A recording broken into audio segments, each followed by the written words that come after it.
রাজধানীর বাড্ডায় গুলশান থানা বিএনপির যুগ্ম আহ্বায়ক কামরুল আহসান সাধনকে প্রকাশ্যে গুলি করে হত্যা করা হয়েছে। হামলায় দুজন শুটার সরাসরি জড়িত এবং মোট 4 জন সন্দেহভাজন হিসেবে চিহ্নিত হয়েছে।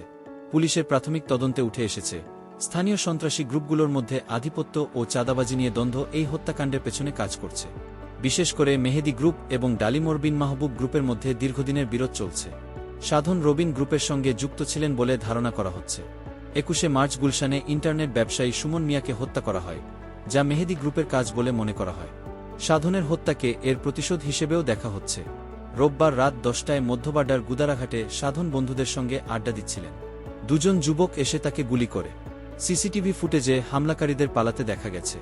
সাধন বুক, পিঠ ও গলায় গুলিবিদ্ধ হন। পুলিশ হামলাকারী দুজনকে শনাক্ত করেছে এবং তাদের গ্রেপ্তারে অভিযান চলছে। তাদের রাজনৈতিক সংযোগ আছে কিনা তা খতিয়ে দেখা হচ্ছে।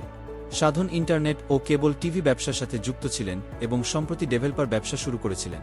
বিএনপির স্থানীয় নেতা হওয়ায় রাজনৈতিক শত্রুতাও কারণ হতে পারে বলে ধারণা করা হচ্ছে। সাধনের স্ত্রী হত্যা মামলা করেছেন, তার দাফন সম্পন্ন হয়েছে।